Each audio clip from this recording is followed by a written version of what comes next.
Bonjour les gens, c'est Seven de la team Aura Platinum Requiem et aujourd'hui on se retrouve pour parler un peu du Stride et de la Jaguar d'Aquaforce qui ont été révélés pour la Premium Collection 2022.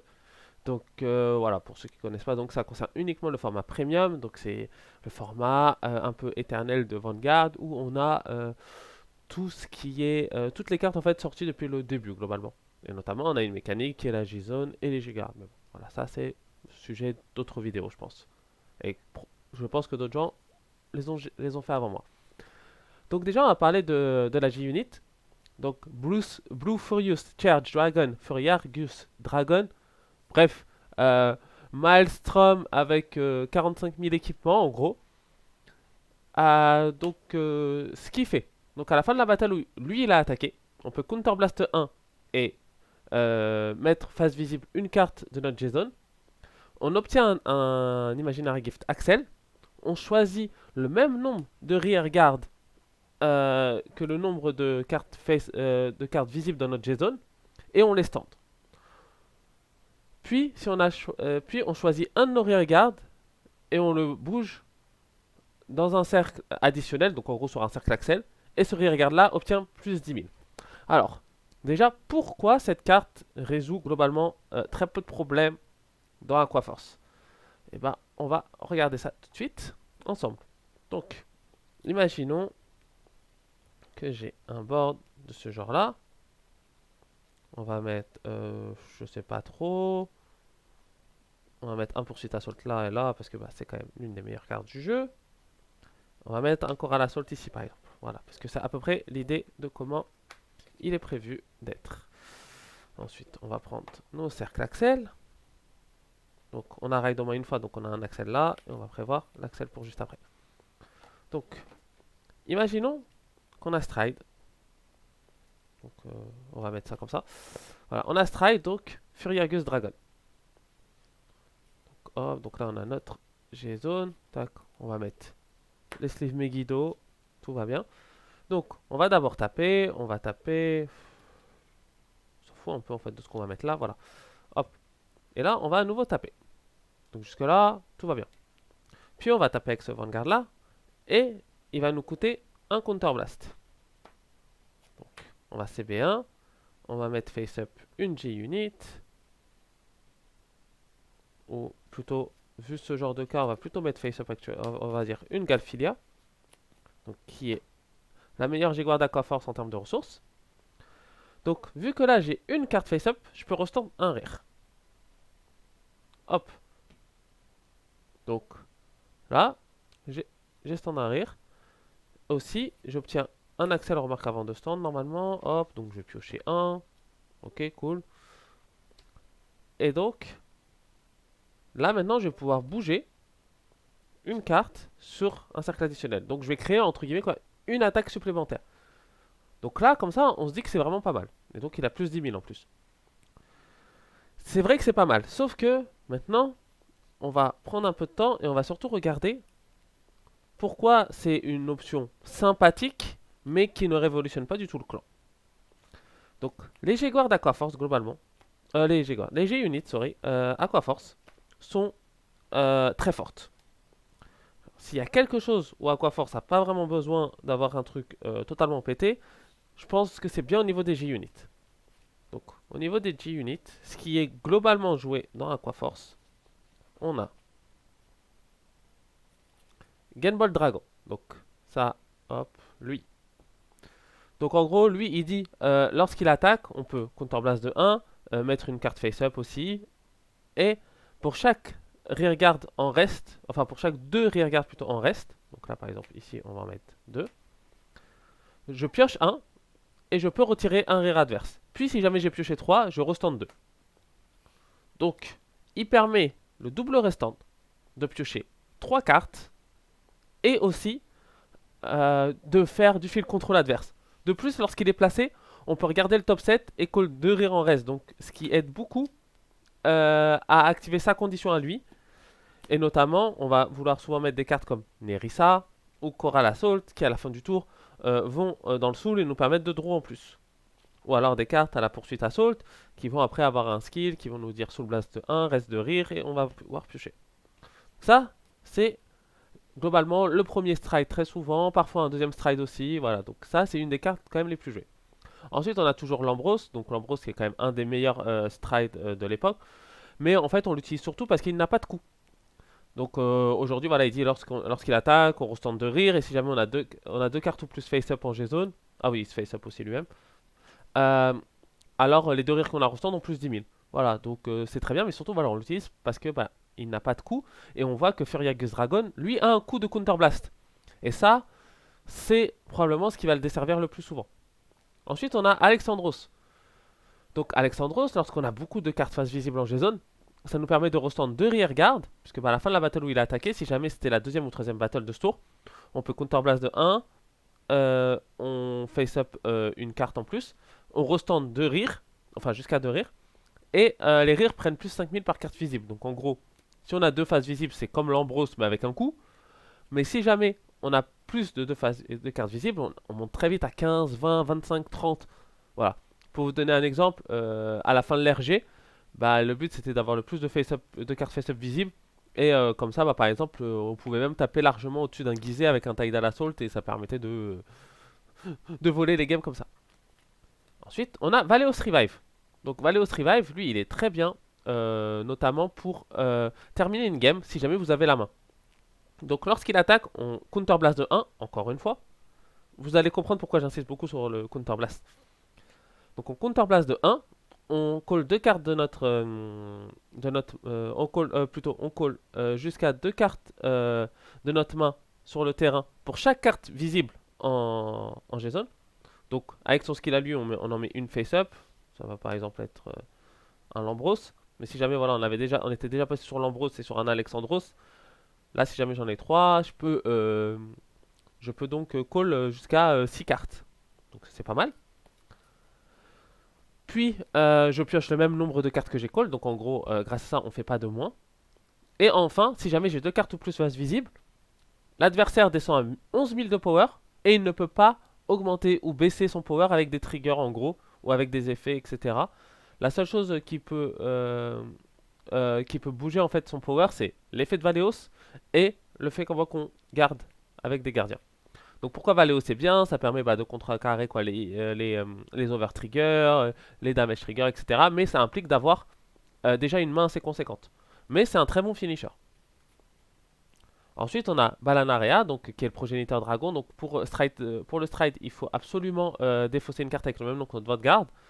Et en gros il dit, 1, quand il est en G-Zone on peut stride gratuitement après jusqu'à la fin de la game. Et de 2, quand notre adversaire place un gardien, on peut défausser un grade 1 ou moins et on retire le gardien. Donc lui aussi voilà, peut vraiment être très fort quand on a la main. Et ça dépend vraiment après du match-up et de la main adverse et de ce qu'on connaît dans la main adverse. Enfin, on joue toujours un Megiddo parce que ça peut toujours servir. Hein. Donc Zeros Dragon, faut Ultimate Stride, on défausse le même nom que notre Vanguard. Counterblast 2 en place. On call jusqu'à 5 cartes de notre main ou de notre drop. Ils ont plus 5000 et à la fin de la bataille où vous avez attaqué, on peut échanger les positions. Donc voilà à peu près quoi de ce qui est joué. Et donc vous voyez que Aquaforce globalement ça a déjà des très très bonnes G-Units. Donc Furiagus, lui, va vraiment être bien pour parfois dans certains match-ups, c'est-à-dire par exemple dans les match-ups où nos rearguards sont retirés très facilement. En fait, ça va juste être une carte qui va nous dire tu gagnes un Axel 2 et tu pioches 1. Voilà. Globalement, ça va être que ça. Et ouais, c'est pas fabuleux, mais c'est déjà pas mal. Le problème, c'est qu'il coûte à Counter Blast, et comme vous l'avez vu, on a que des G-Units qui coûtent des Counter Blast. Donc c'est pas fabuleux, voilà. Donc c'est une bonne carte à mettre, je pense, en x1, mais pas plus. Mais voilà, il peut aussi être très fort, encore une fois, voilà, si jamais on a un terrain entier pour terminer une game et tout.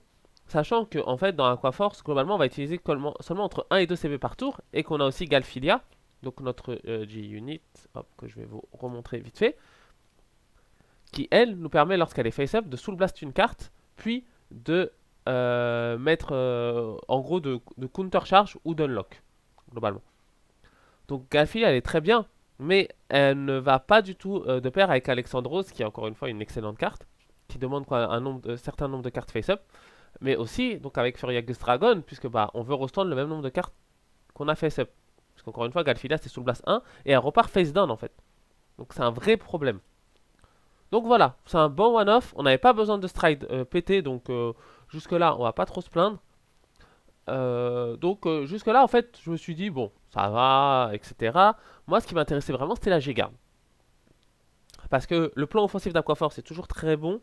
On a des cartes aussi maintenant grâce à Stoikia comme Spiritual Body ou Elenia qui nous permettent de call des cartes de la drop, leur donner un peu 5000 de plus, ce qui fait des miracles dans Aquaforce.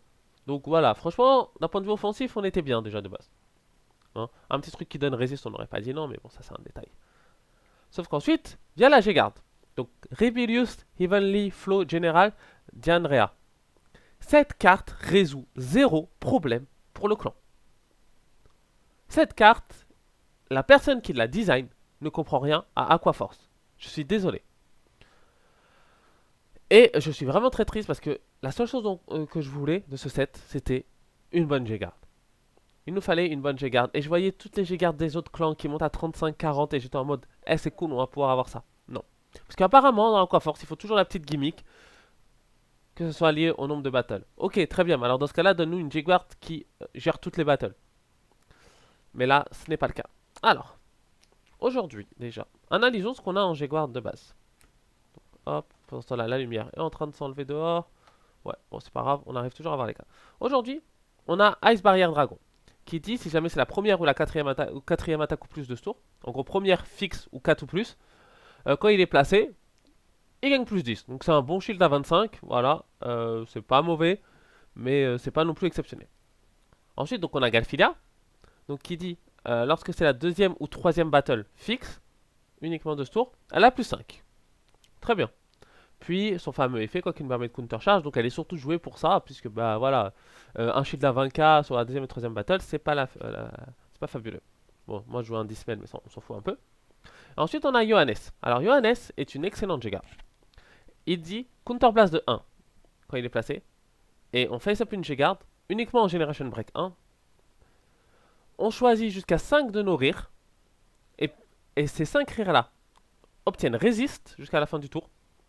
Et le shield de Johannes augmente de 5000 par carte choisie. Donc, par exemple, voilà, on va dire on a ça, on a ça, on a ça, on a ça. Hop, on va placer Johannes. On va faire un counter blast de 1. Donc là, on va choisir 1, 2, 3, 4. Donc il va gagner 5, 10, 15, 20. Donc ça va être un shield à 35k. Donc Johannes est vraiment très bien. Et en plus de ça, nos rires obtiennent résist. Donc voilà, Johannes est une excellente carte. Mais il a un défaut. Et donc le défaut de Johannes, c'est que aujourd'hui le plan d'Aquaforce a changé. Avant Aquaforce, on voulait terminer avec le maximum de rires sur le terrain. Donc, sauf qu'aujourd'hui, on a des cartes comme Coral et Nerissa, donc, qui rentrent très bien dans le plan avec Jumble Dragon, qui à la fin du tour vont aller en soul pour nous permettre de piocher. Sauf que bah, si jamais ils vont en soul, ils ne sont plus des rires sur le terrain. Et donc Johannes maintenant a vraiment beaucoup de problèmes à atteindre 25-30 000 de shield. De plus, il a quand même une faiblesse aussi assez flagrante à tout ce qui fait du contrôle en main phase. Mais bon, en même temps, c'est normal parce que bah, il fallait bien quand même un design qui soit pas trop pété. Hein. Jusque là, bon, voilà. Même si bon, le fil control c'est toujours un problème pour Aquaforce, mais voilà. Donc résultat, voilà, aujourd'hui, on passe sur Game Ball. Et après, bah, on a quasiment aucun shield, quoi. Donc ce qui fait que pour Aquaforce, pour garder la plupart des attaques en premium, c'est 2-3 cartes de la main tout le temps. Donc ça tombe bien parce que bah, on pioche beaucoup, mais quand même. Donc là, il nous fallait une carte qui puisse avoir un bon gros shield assez facilement et qui soit versatile, mais surtout aussi qui ne coûte pas Counter Blast. Parce que bah, Johannes est un Counter Blast, toutes nos J-Units très utiles coûtent un Counter Blast. Donc il nous fallait quelque chose par exemple voilà, qui prend du soul, ou alors qui nous permette de. Si jamais on Counter Blast, alors il fallait face up Galfilia, ce genre de choses.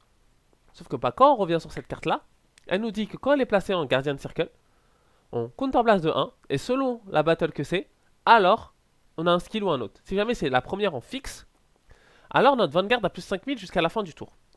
Donc, sachant qu'on joue des Vanguard à 12k en général, parce que les cercles Axel c'est fort, et on n'a pas trop. Pour le moment, le gain de jouer des Vanguard de Stoikia donc, sont assez faibles, donc des Vanguard à 13k, mais bon voilà, au pire ça passerait à 18.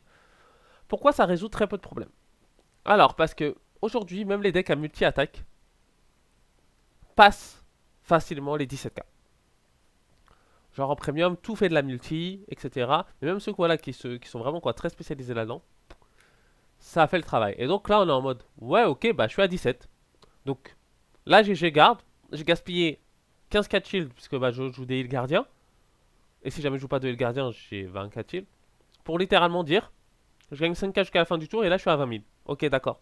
Sauf que bah, l'attaque en face, si jamais je suis contre un deck qui fait pas trop de multi au début, euh, bah elle va être à 40, 50, donc il va falloir quand même que je rajoute encore une carte. Donc voilà. Bon, jusqu'à là, je me dis ok. Après, on voit, il n'y a pas de skill deuxième et troisième battle. C'est-à-dire que pour la deuxième et troisième battle, notre meilleur G-Guard, ça reste Galfilia avec 24 shield encore. Ok. Donc un jour à Force devant la deuxième et troisième battle, bah il meurt. Même la première, à la limite, on a Ice Barrier au moins qui monte à 25. Mais sinon, voilà. Devant la deuxième, troisième battle, vous voyez là, vous entendez genre une musique de boss finale et puis bah vous mourrez. Et enfin, quatrième battle ou plus 20 000 de shield, voilà, ça c'est ce que je voulais voir. 35 000 de shield, bam, un peu de power, ça fait plaisir. Mais elle résout donc aucun des problèmes pour tous les points que j'ai cités. Donc si jamais je dois résumer le tout, c'est elle coûte un counter blast, elle ne résout pas les problèmes de deuxième et troisième battle. Le plus 5000 jusqu'à la fin du tour va de temps en temps faire la différence, mais pas assez. Et elle est vraiment utile en quatrième battle ou plus. Mais bon, pour un counter blast, le deck prend entre 1 et 2 counter blast par tour. On a certes Galfilia qui permet de face down, de counter charge, mais elle va à l'encontre de certains de nos plans de jeu. Et notamment, elle ne va pas du tout avec le nouveau Stride. Hop. Donc Furious Dragon. Donc voilà. Donc c'est pour ça que je suis très déçu personnellement de ce que Aquaforce a eu en premium collection. Voilà, on était sur la route pour Anvers quand c'est sorti. Je vais pas vous mentir, c'était très déprimant. Bref.